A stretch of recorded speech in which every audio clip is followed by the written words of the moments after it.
Summer 1943, Camp Trinidad, Colorado. The crisp Rocky Mountain air carried a sound impossible under Nazi economic doctrine, the metallic clink of coins dropping into a prisoner's palm. Heinrich Müller stared at the small slip of paper and the 80 cents in American currency, his fingers trembling with an emotion beyond mere surprise. 2 years of fighting across North Africa, surviving on minimal rations, and the propaganda of German economic superiority had not prepared him for this moment of economic revelation. The United States War Department's labor allocation program transformed prisoner of war camps from sites of confinement into unexpected laboratories of economic possibility. Military records from the Provost Marshal General's office documented a systematic approach to prisoner labor that defied everything the German soldiers had been taught about capitalist societies. Where Nazi ideology promised collective struggle, American camps offered individual economic agency. Quartermaster records from July 1943 revealed a nuanced system of labor compensation. Prisoners received 80 cents daily for work assignments, a figure that would increase to $1 by late 1943. These were not token payments, but calculated remuneration that reflected a complex understanding of economic motivation. A German soldier could earn meaningful wages picking sugar beets in Colorado, harvesting fruit in Michigan, or working in agricultural processing facilities across the American heartland. The mathematics of this economic encounter were written in precise increments. A prisoner working a full week could accumulate $4.80, rising to $6 by year's end. These were not insignificant amounts, especially when contrasted with the economic realities of Nazi Germany. While German civilians survived on strictly rationed resources, American prison camps offered economic opportunities that seemed to violate every principle of wartime scarcity. Camp exchanges became theaters of economic discovery. Prisoners could purchase items that represented more than mere commodities. They were tangible evidence of a fundamentally different economic system. A Hershey's chocolate bar cost 5 cents, a Coca-Cola the same. With a day's wages, a prisoner could purchase 16 items that in Germany would have required special connections or been utterly unavailable. The standardization astounded technically minded prisoners. These were not luxury items reserved for the elite, but standard consumer goods accessible to anyone with 5 or 10 cents. Each purchase represented a deconstruction of Nazi economic propaganda. A factory worker and a bank president stood side by side at a camp exchange, purchasing identical items at identical prices. The equality of economic access contradicted everything the prisoners understood about social stratification. Detailed military procurement records from 1943 paint a systematic picture of this economic transformation. Camp exchanges stocked multiple soft drink brands, candy bars, cigarettes, fresh fruit, and snacks. The variety itself demonstrated market abundance impossible under German economic control. Bottling plants operated with standardized efficiency, producing millions of bottles annually, with distribution networks reaching every small town and camp. Prisoners working outside camp boundaries witnessed American agricultural and industrial capacity firsthand. In sugar beet fields of Colorado and Nebraska, single farms produced more agricultural output than entire German regions. The mechanization, the scale of production, challenged fundamental assumptions about economic productivity. A prisoner picking cherries in a Michigan orchard would observe tons of fruit being processed, with quality control so stringent that 15% of perfectly edible produce might be rejected for minor imperfections. The economic education was subtle, yet profound. Unlike formal re-education programs, this transformation occurred through observation and participation. Every transaction, every paycheck, every purchased item became a lesson in democratic economic principles. The ability to earn, to choose, to consume, these were not just economic actions but philosophical statements about human potential.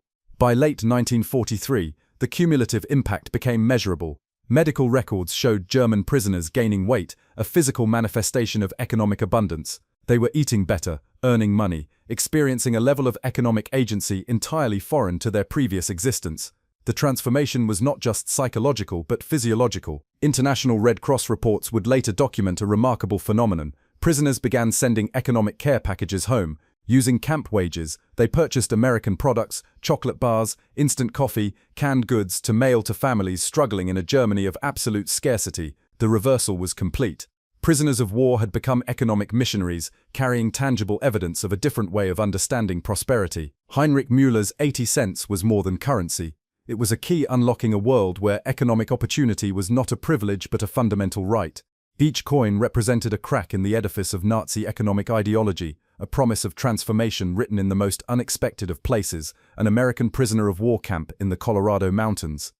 Autumn 1943 brought a transformation more profound than the changing Colorado landscape. German prisoners of war discovered that labor in America was not punishment, but an intricate system of economic integration that defied every principle of their previous understanding. The United States War Department's labor allocation program emerged as a complex machinery of economic and psychological recalibration, transforming prisoners from military adversaries into economic participants. Military procurement records from the Provost Marshal General's office revealed a systematic approach to prisoner labor that was nothing short of revolutionary. By October 1943, approximately 100,000 German prisoners worked across various economic sectors, their labor addressing critical wartime labor shortages while simultaneously conducting an unprecedented social experiment. Agricultural fields in Michigan, California, and Texas became classrooms of economic revelation. Prisoners picking cherries in Michigan orchards or harvesting sugar beets in Nebraska witnessed an agricultural mechanization that exceeded their most ambitious industrial dreams. The economic sectors absorbing prisoner labor read like a comprehensive industrial catalog. Agricultural processing dominated, with prisoners working in fruit canneries, sugar beet fields, and orchard operations. Manufacturing facilities utilized prisoner labor for non-sensitive tasks, from food processing to basic industrial support. The Office of the Provost Marshal General's detailed logs showed prisoners working in textile mills, lumber yards, and food processing plants, each assignment a carefully calculated economic strategy. Wage allocation became a precise instrument of psychological transformation. Prisoners earned between 80 cents to $1 daily, with additional incentives for specialized or more demanding labor. These were not token payments, but carefully structured economic opportunities. A prisoner working in a California agricultural facility might earn additional cents for extraordinary productivity, a concept entirely foreign to the rigid economic structures of Nazi Germany. The mathematical precision of labor allocation told a story beyond mere economic transactions. Military records documented that a single prisoner could generate economic value far exceeding his maintenance cost. A prisoner picking cherries in a Michigan orchard might harvest hundreds of pounds daily, his labor directly contributing to the American war effort and civilian food supply. The logistics were staggering, single farms producing more agricultural output than entire German regions, with prisoners integral to this unprecedented productivity. Detailed quartermaster records revealed the economic ecosystem surrounding prisoner labor. Transportation, meals, basic accommodation were provided, transforming labor from mere work to a comprehensive economic experience. Prisoners received 3 meals daily, often of higher quality than what they had experienced in the German military. Canteen purchases, additional clothing, and personal items could be acquired through earnings, creating an ecosystem of economic agency previously unimaginable. The psychological impact extended far beyond individual experiences. Prisoners working in food processing witnessed quality control practices that challenged fundamental economic assumptions.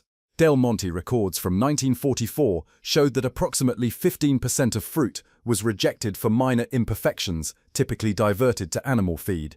For men who had survived on minimal rations, this casual abundance represented an economic philosophy completely contrary to their previous understanding. Medical records from military hospitals documented the physical manifestation of this economic transformation.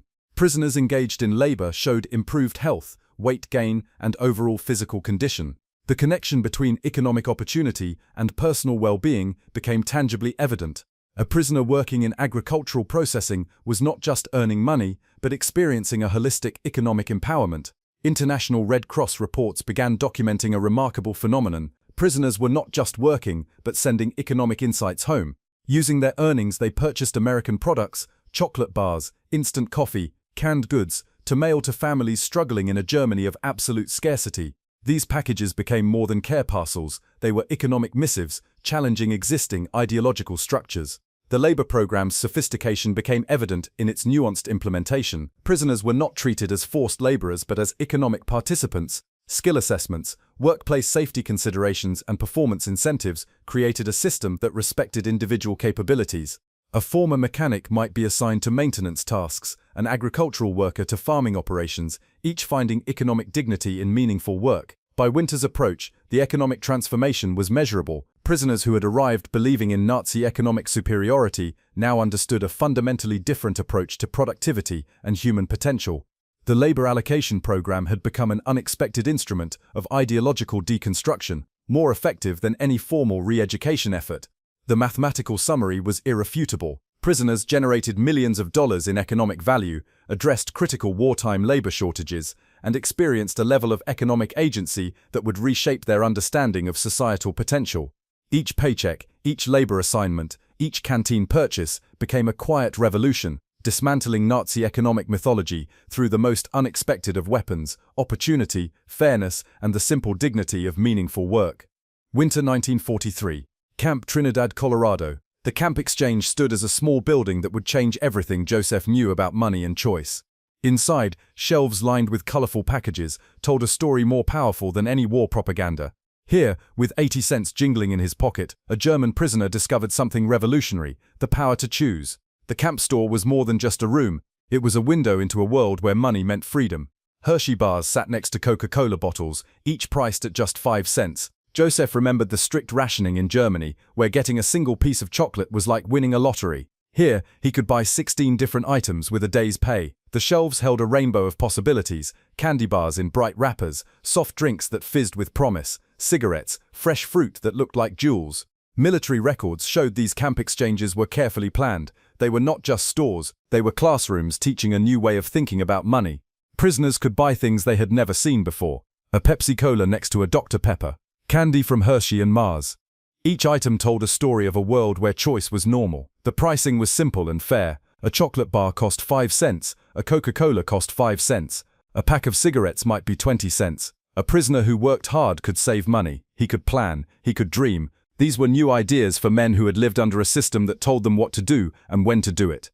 Some prisoners worked extra hours to save more money. They learned about saving and spending. A prisoner might work in the fields all day, then come to the camp store with careful plans. Maybe he wanted to buy an extra treat. Maybe he wanted to save for something special. The choice was his. The American system was different from what they knew. In Germany, only some people could buy nice things. Here, a worker and a boss could stand side by side in the store. They could buy the same candy bar. They could pay the same price. This was strange and wonderful to the German prisoners. International Red Cross reports showed something amazing. Prisoners started sending packages home. They used their own money to buy American food, chocolate bars, coffee, canned goods. These packages were more than just food. They were messages of hope. They showed families back home that another world was possible. The camp store was always busy. Prisoners would spend time looking at all the choices. Some would count their money carefully. Some would ask about different items. The store workers were kind. They would explain things. They would help prisoners understand how to buy things. Medical records showed something interesting. Prisoners who could choose what to buy became happier. They gained weight. They looked healthier. Having choices made a big difference. It was not just about the food. It was about feeling like a person who mattered.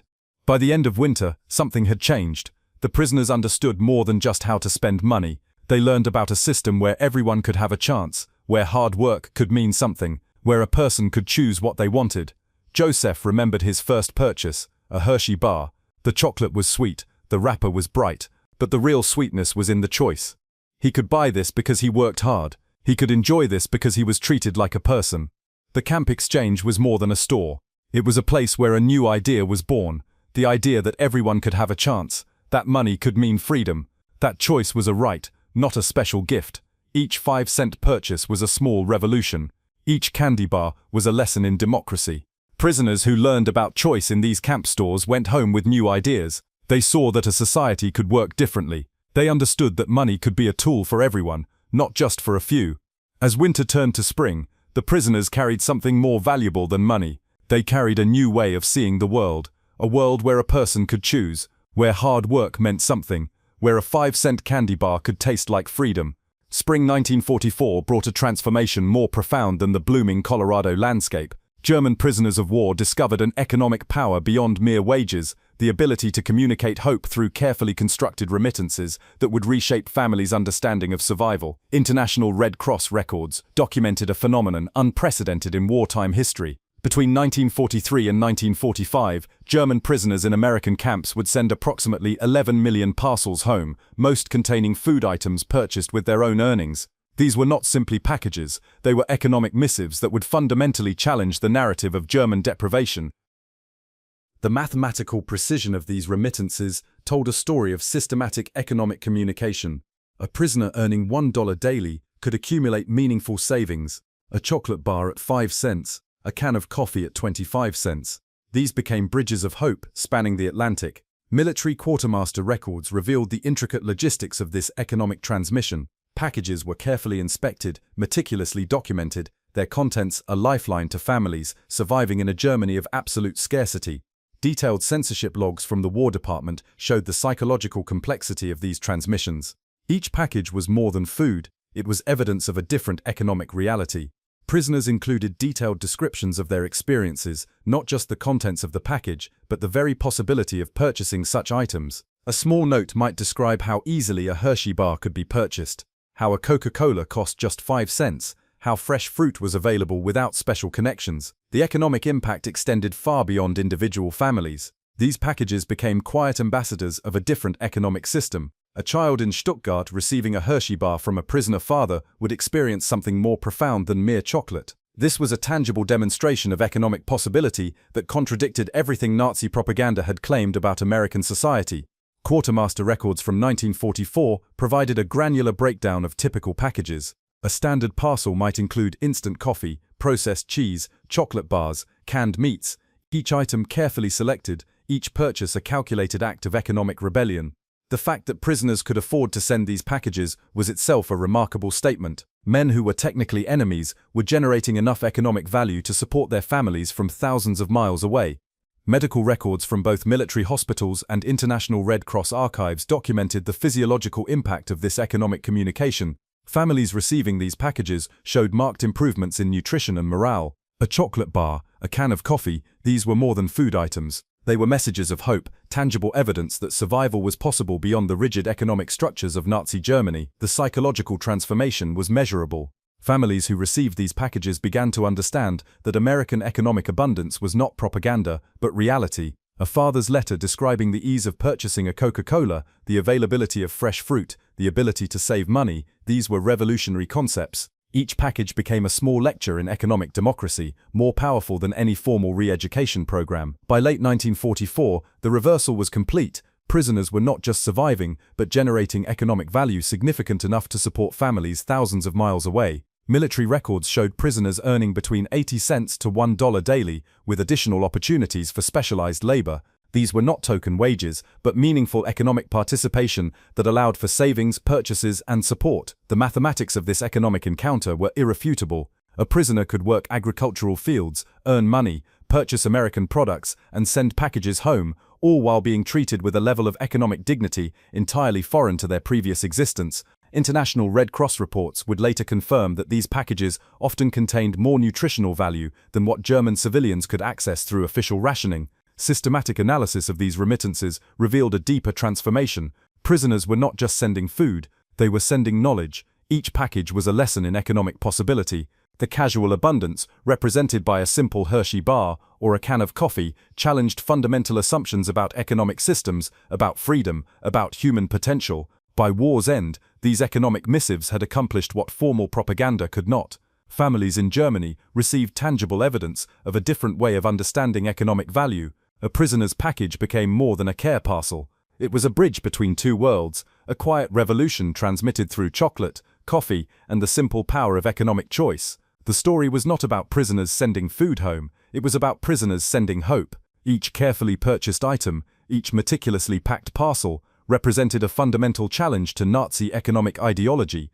In the most unexpected of places, American prisoner of war camps, a new understanding of economic possibility was being written, 1 5-cent Coca-Cola at a time. Summer 1945. The war had ended, but the most profound transformation was just beginning.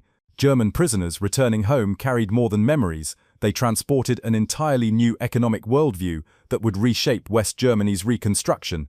These men, who had experienced American economic abundance in prison camps, became the unexpected architects of the German economic miracle.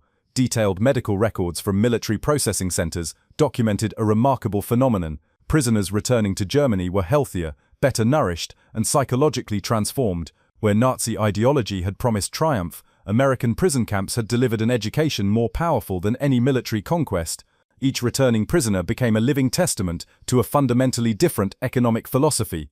Economic historians would later identify these returning prisoners as critical vectors of ideological transformation. They had witnessed a system where economic opportunity was not a privilege, but a fundamental right.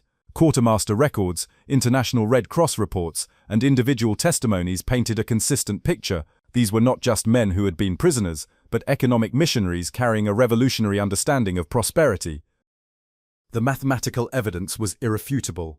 Prisoners who had earned between 80 cents to $1 daily in American camps now understood economic principles that would drive West Germany's reconstruction. They had seen firsthand how democratic economic systems could create abundance through production rather than extraction. Each Coca-Cola purchased for 5 cents, each Hershey bar bought with their own earnings, represented a lesson more powerful than any textbook. Individual stories emerged that captured this transformation. Wilhelm Schmidt, a former prisoner from Camp Trinidad, would become a key executive in Volkswagen's post-war expansion. He remembered the camp exchange, where he first understood that industrial production could create prosperity for everyone, not just a select few. Another prisoner, Hans Müller, would help introduce supermarket concepts to West Germany, inspired by the camp stores, where choice was a fundamental right. Military and economic records from 1945 to 1950 showed a systematic application of lessons learned in American prison camps. Returning prisoners championed economic ideas that seemed radical but transformative. They understood that mass production could make luxuries affordable. They had seen how standardization enabled quality and efficiency. They knew that consumer abundance created political stability. The introduction of American economic models became their quiet revolution. Coca-Cola returned to West Germany in 1949, becoming more than a beverage. It was a symbol of economic renewal.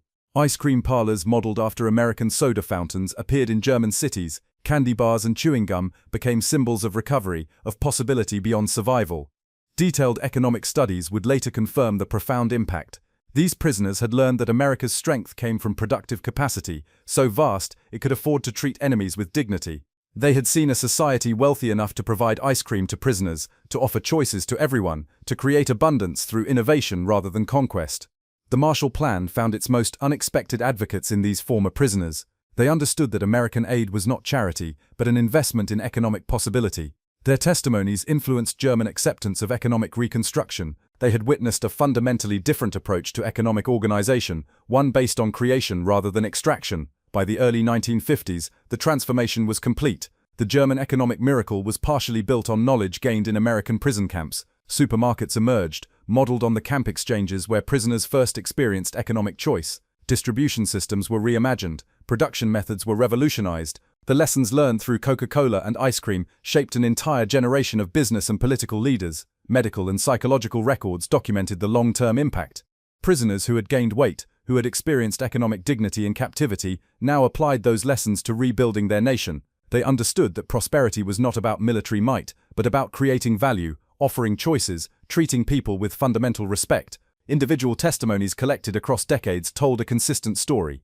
A former prisoner interviewed in 1975 recalled, "We arrived believing in German superiority. We left understanding that true strength comes from the ability to create abundance, to treat even enemies with dignity." Another, speaking in a 1985 documentary, described his first Coca-Cola in the camp as drinking the future, a moment of revelation that transformed everything he understood about economic possibility. The mathematical summary was powerful. Prisoners who had earned 80 cents daily in American camps became the architects of an economic system that would make West Germany an industrial powerhouse. They had learned that democracy could taste like chocolate, that freedom could fizz like carbonation, that economic opportunity was the most powerful weapon of transformation. By the late 1950s, McDonald's would operate over 1,400 restaurants in Germany. Coca-Cola became ubiquitous. Ice cream was ordinary. The transformation from scarcity to abundance, initiated in American prison camps, was complete.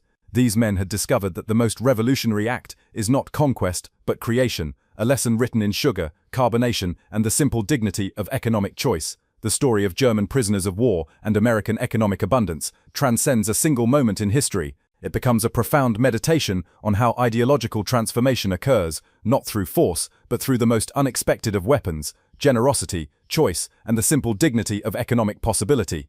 Decades of historical research, personal testimonies, and systematic documentation converge on a singular, remarkable conclusion. The American prison camps were more than sites of wartime confinement. They were laboratories of human potential, where economic democracy was demonstrated rather than preached. The mathematical precision of this transformation is as compelling as its philosophical depth. Statistical summaries tell a story more powerful than any propaganda. Prisoners earning 80 cents to $1 daily experienced an economic system that contradicted everything they had been taught. Coca-Cola at 5 cents, Hershey bars equally priced, ice cream available as a routine dessert. These were not just commodities. They were philosophical statements about human worth, about the fundamental right to choice. Historians like Arnold Kramer, the leading scholar of German prisoners in America, concluded that food abundance accomplished what formal re-education programs could not. Each ice cream sundae, with its layers of excess ice cream syrup, whipped cream, nuts, cherry, became a metaphor for a society so productive it could waste resources without concern. The generational impact extended far beyond individual prisoners. Children of these former prisoners grew up hearing stories that initially seemed fantastic, tales of abundant food, of economic choice, of a world where a worker could afford the same treats as a business owner. These stories were validated as West Germany recovered and American products became available. The mythology of American abundance, born in prison camps, shaped decades of German-American relations. Military, economic, and medical records provide a comprehensive picture of this transformation. Prisoners who arrived believing in German superiority left as witnesses to democratic prosperity. They understood that American power came from productive capacity, not extraction. They had seen a society wealthy enough to give ice cream to enemies while fighting a global war. By the late 20th century, the economic lessons learned in those prison camps had reshaped entire industries. McDonald's operated over 1,400 restaurants in Germany. Coca-Cola became ubiquitous. Ice cream was ordinary. The transformation from scarcity to abundance was complete. What began as amazement at American confections had evolved into a complete philosophical reconstruction. Personal testimonies collected across decades tell a consistent narrative. A former Africa Corps officer interviewed in 1975 stated, "We expected to defeat a weak, divided America. Instead, we found a nation that could give ice cream to enemies. That's when we knew we had lost more than a war. We had lost our entire worldview." Another veteran, in a 1985 documentary, recalled his first Coca-Cola as like drinking the future, a moment of revelation that contained everything Nazi Germany was not: abundant, democratic, joyful. The economic miracle of West Germany was partially built on knowledge gained in these prison camps. Former prisoners who had witnessed American production methods, distribution systems, and consumer abundance applied these lessons to German reconstruction. They learned that mass production could make luxuries affordable, standardization enabled quality and efficiency, consumer abundance created political stability. International Red Cross reports, military quartermaster records, and individual memoirs converge on a singular insight: these men experienced transformation, not through punishment, but through plenty. They arrived believing in German superiority and American weakness. They left understanding that American strength came from productive capacity so vast it could waste resources without concern. The philosophical implications are profound. Ideological change occurs not through force, but through demonstration. The ability to give ice cream to enemies became the ultimate statement of societal strength. Each 5-cent Coca-Cola, each freely available Hershey bar, each casual act of economic generosity dismantled more propaganda than any formal argument could achieve. By the early 21st century, the transformation was complete. Former prisoners and their children had become bridges between cultures. Many studied or worked in America, drawn by stories of abundance that matched their fathers' tales. They found that the reality exceeded even the most fantastic memories. The story of German prisoners and American economic abundance reminds us that the most powerful victories are won not through destruction, but through demonstration, not through taking, but through giving. Not through hatred, but through the simple act of serving ice cream to enemies on a hot summer day. These men who couldn't believe their paychecks in American prison camps became freedom's most unlikely ambassadors. Transformed forever by the impossible reality of economic opportunity, they carried home a revolutionary message that prosperity comes from freedom, that democracy tastes like chocolate, and that true strength is the ability to share abundance with those who were, moments before, your enemies.